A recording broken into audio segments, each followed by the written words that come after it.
Martine, cette maman de 4 enfants, est visiblement au bout du rouleau. Depuis la fermeture de l'école le 16 mars dernier par le gouvernement pour limiter les risques de contamination au Covid-19, plus de répit pour elle. Sage-femme en fonction et domiciliée à Yopougon, elle a dû anticiper son congé annuel pour garder ses enfants pendant cette période. C'est même pas facile. Matin, ils vont se réveiller. Après le petit déjeuner, ils commencent à faire du bruit. Je crie toute la journée. En moins qu'ils vont dormir, là je me repose. S'ils ne dorment pas, je suis sur pied. Malgré les mesures de prévention prises par les autorités sanitaires, cette maman autorise le répétiteur à accéder à son domicile à condition qu'il respecte les règles d'hygiène établies par les autorités. Si la fermeture des écoles devait se prolonger au-delà des 30 jours décidés par le gouvernement, cette maman dit être angoissée.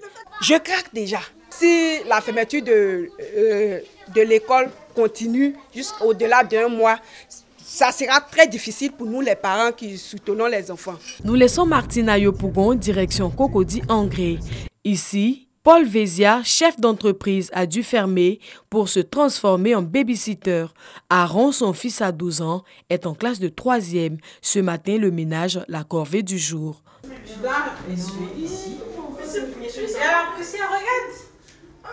Il faut essuyer la Bible. Une fois la tâche terminée, Aaron peut faire ses devoirs de maison. Pour l'instant, ça va.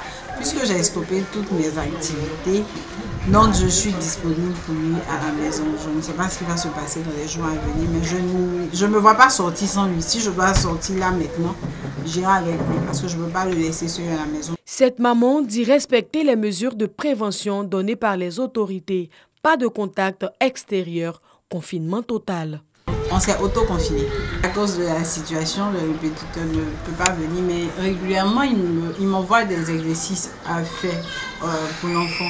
Il m'envoie par message que je lui donne pour faire. Et quand il finit, je fais la photo de la page de l'exercice et j'envoie à son répétiteur qui fait la correction là-bas.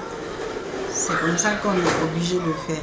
Les méthodes pour garder les enfants pendant les 30 jours de fermeture d'école diffèrent d'une maman à une autre.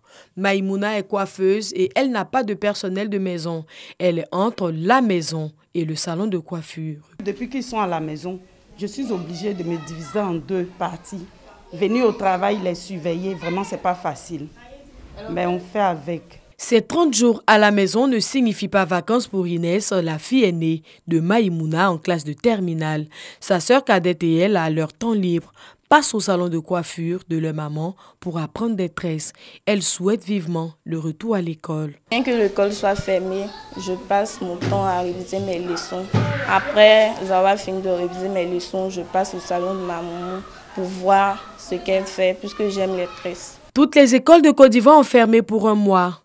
C'est l'une des stratégies choisies par le gouvernement pour lutter contre le Covid-19.